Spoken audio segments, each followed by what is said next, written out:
नाजरीन अस्सलाम वालेकुम। इनसाइड न्यूज के नए प्रोग्राम के साथ मैं हूं इब्राहिम राजा और आज हम आपको बताएंगे कि कोयटा जलसे में की गई तकरीरों के बाद क्या इंतहाई अहम मीटिंग हुई और फौज का क्या पहला बाज़ाब्ता जवाब आया है।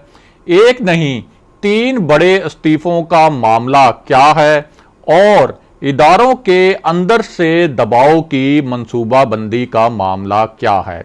अगर आप इस खबर की तफसील जानना चाहते हैं और आने वाले दिनों में भी अहम मामलात से आगाह रहना चाहते हैं तो हमारे चैनल को सब्सक्राइब कीजिए।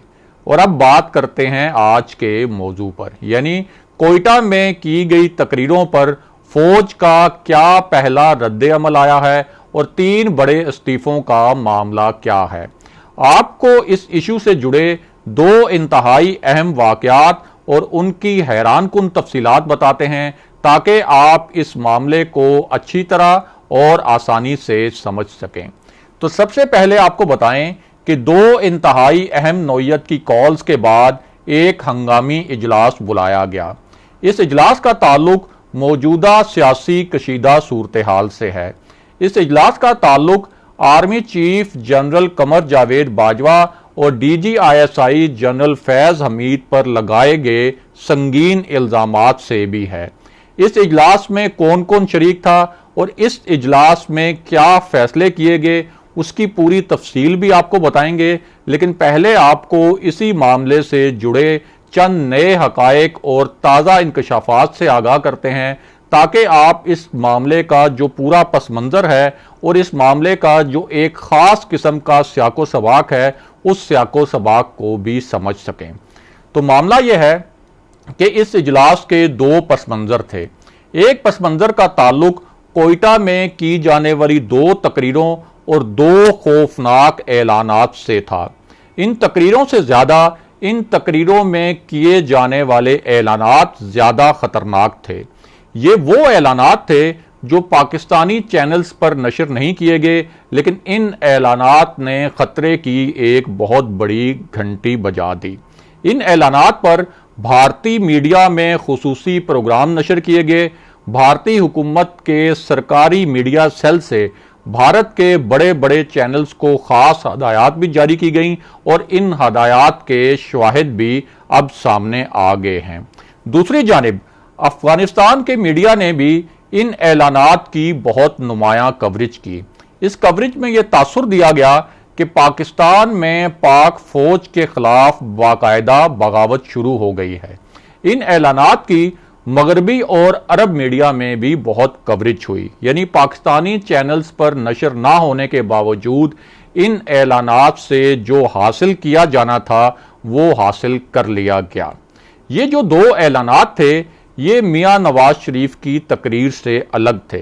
यानी एक तरफ तो मियां नवाज शरीफ ने इस जलसे में दानिस्ता 5 से ज़ायद मरतबा army chief general Qamar Javed Bajwa का नाम लेकर उन पर इंतहाई संगीन इल्जामात आयद किए थे और उन्होंने अपनी तकरीर में दानिस्ता DGISI जनरल फैज हमीद का नाम लेकर बराह रास्त 3 मरतबा उन पर इल्जामात लगाए।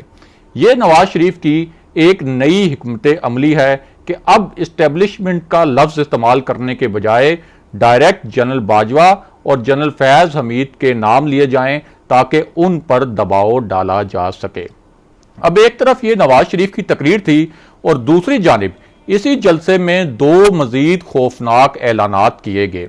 ये ऐलानात क्या थे उनकी तफसील भी आपको बताते हैं और आगे चलकर आपको ये भी बताएंगे कि इन ऐलानात पर फौज ने क्या रद्द-ए-अमल दिया है और 3 इस्तीफों का मामला क्या है। तो पहले आपको आगाह करें कि इनमें से एक ऐलान महमूद खान अचकजई ने किया था।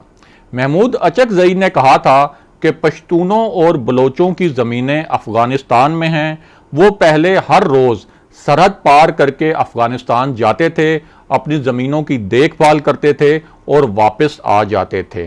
उन्होंने कहा कि फ़ौज ने अब सरहद पर बाड़ लगा दी है, अगर हमें मजबूर किया गया तो हम ये बाड़ उखाड़ फेंकेंगे और हम बगैर वीज़े के अफगानिस्तान जाएंगे, यानी सरहद को ख़त्म कर देंगे।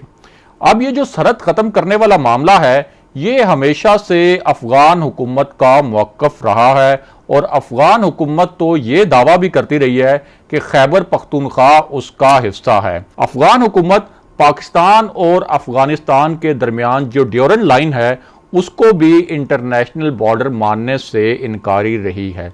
ये जो ड्यूरेंट लाइन है ये असल में पाकिस्तान और अफगानिस्तान के दरमियान 2670 किलोमीटर लंबा बॉर्डर है, यानी सरहद है।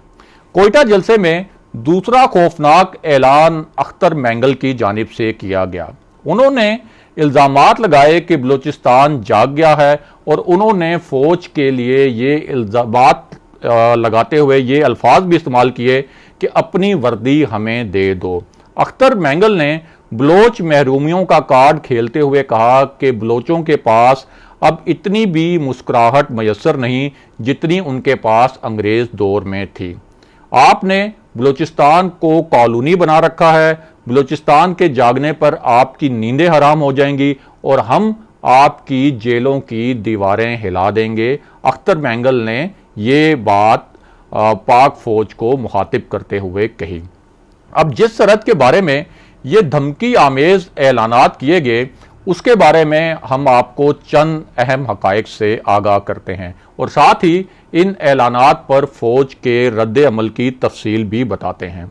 तो पहले आपको बताएं कि पाकिस्तान और अफगानिस्तान के दरमियान 1660 मील लंबी यानी 2670 किलोमीटर लंबी सरहद है। इसमें से 836 किलोमीटर का इलाका ऐसा था जो बहुत ही खतरनाक था। इस सरहद पर आमदोरफ्त के लिए 16 कानूनी पॉइंट्स थे जहां से लोग कानूनी तौर पर आ और जा सकते थे, लेकिन इसी सरहद पर 200 से ज्यादा ऐसे गैर कानूनी पॉइंट्स थे जहां से दहशतगर्द जो हैं वो बआसानी सरहद के आर पार आते जाते रहते थे। अब ये जो सरहद है ये एक पेचीदा रस्सी की तरह खैबर पख्तूनख्वा, गिलगित बल्तिस्तान और बलूचिस्तान के अतराफ लिपटी हुई है। इसमें संगलाख चट्टानें, बुलंद पहाड़, दुश्वार गुजार रास्ते और बेशुमार ढलवाने हैं। इसे दुनिया के पेचीदा तरीन बॉर्डर्स में शुमार किया जाता है। अब कई दहशतगर्द पाकिस्तान में कार्रवाई करके ये बॉर्डर जो है इसके गैर कानूनी रास्तों से अफगानिस्तान फरार हो जाते थे। इनमें खुरासानी, इज्जतुल्लाह, मंगलबाग, हाफिज दौलत, मुल्ला तूफान और सजना ग्रुप के दहशतगर्द भी शामिल हैं। ये ग्रुप पाकिस्तान में कार्रवाई करके अफगानिस्तान में पनाह लेते रहे हैं। अब पाक फौज ने यह फैसला किया था कि पाक अफगान सरहद पर जो 836 किलोमीटर का खतरनाक इलाका है इस पर बाड़ लगाई जाए ताकि दहशतगर्दों की आमदोरफ्त रोकी जाए। और ये बाड़ पाकिस्तान ने सरहद की जो अपनी तरफ वाला हिस्सा है वहां लगानी थी और इसमें अफगानिस्तान का भी फायदा था क्योंकि अफगान हुकूमत भी ये इल्ज़ाम लगाती रही है कि पाकिस्तान से दहशतगर्द सरहद पार करके अफगानिस्तान में कार्रवाई करते हैं। अब अमेरिका समेत दीगर आलमी मुल्कों ने सरहद पर बाड़ लगाने की ये जो पाकिस्तानी कोशिश थी इसकी हमायत की। होना तो ये चाहिए था कि अफगान हुकूमत भी इस बाड़ की हमायत करती, लेकिन अफगान हुकूमत ने भारत की शय पर इस बाड़ की हमेशा शदीद मुखालफत की। ये बाड़ लगाने के दौरान अफगानिस्तान से पाकिस्तानी फौजियों पर शेलिंग और फायरिंग भी की गई और इस तरह के 5 से जायद वाकयात में कई पाकिस्तानी फौजी शहीद भी हो गए। अब इतनी कुर्बानियों के बाद इस साल सितंबर तक पाक फौज ने इस सरहद पर 836 किलोमीटर के खतरनाक इलाके में से 740 किलोमीटर के इलाके में बाड़ लगाने का काम मुकम्मल कर लिया। यानी ये काम अब बिल्कुल आखिरी मरहले में है और इसी वजह से कुछ कुव्वतों को इस पर बहुत तकलीफ है। दूसरी जानिब पाक ईरान बॉर्डर जो है वो कोई 596 मील यानी 959 किलोमीटर लंबा है और इस सरहद के आर पार भी दहशतगर्दों की आमदोरफ्त रोकने के लिए पाक फौज यहां भी बाड़ लगा रही है। अब इस पूरे तनाजुर में कोयटा जलसे में जो इल्जामात लगाए गए फौज की जानिब से उनका बराह रास्त जवाब दिया गया है। आर्मी चीफ जनरल बाजवा ने 2 टोक अल्फाज में कहा कि पाक अफगान बॉर्डर पर जो फेंस लगाई गई है यानी जो बाड़ लगाई गई है वो अमन की बाड़ है। ये बाड़ दहशतगर्दों की दोनों तरफ आमदो रफ्त रोकने के लिए लगाई गई। इसके अलावा जनरल बाजवा ने बॉर्डर फेंसिंग ट्रूप्स यानी सरहद पर बाड़ लगाने वाले फौजियों को भी सराहा और ये उन लोगों के लिए एक वाज़ेह जवाब था जो पाक अफगान सरहद पर बाड़ को उखाड़ने की धमकियां दे रहे थे।